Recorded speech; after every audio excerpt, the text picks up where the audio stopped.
My school called the cops on me because of my show and tell homework. About 20 years ago, when I was in first grade, I wanted to be cool in front of all my friends and classmates, but I ended up getting into some serious trouble instead. We basically had this show and tell assignment, which meant that we had to bring in an object or show off a talent that would describe my favorite hobby. It was a way for teachers to get to know us in a cute way. A few of my classmates thought of bringing in normal things like stuffed animals, Pokemon cards, or pictures of family trips. One of the guys in the class who always picked on me decided to bring in his skateboard and show it off at the playground. His name was Noah, like the guy with the big boat. I couldn't let myself get upstaged by Noah because if everyone thinks he's super cool, they might join him on his quest to try to bully me again this year. So I decided to finally show off the one thing I had been keeping a secret. At home, I grabbed a small plastic bag from the kitchen cabinet and packed up my gear. I immediately hid it in my bag to hide it from my parents before they got home. The next day at school, after our math lesson, our teacher called us over to the reading carpet in the room to start the show and tell. She asked for volunteers, and Noah and I immediately fought to go first. Because of our aggression, she told us to go last and give a chance to others in the class. So we sat there, poking at each other annoyingly, while we waited for everyone to finish their turn. After what felt like forever,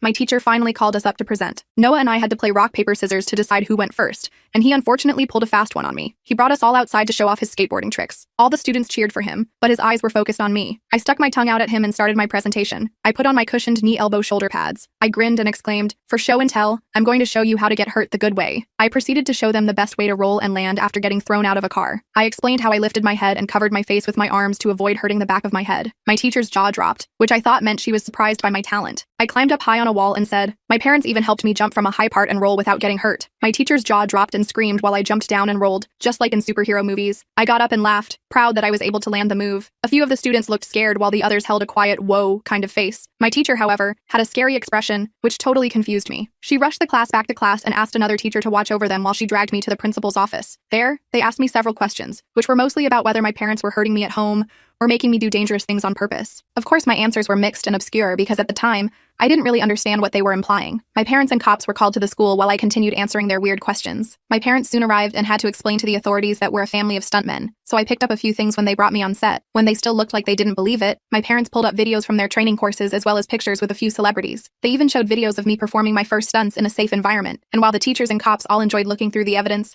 they still told my parents to try to keep it out of school premises, since it might be dangerous to kids who want to copy what I do. Well, they definitely agreed, and I was heavily scolded at home. Still worth it because I was considered the coolest kid at school. Even Noah called me cool and started hanging out with me.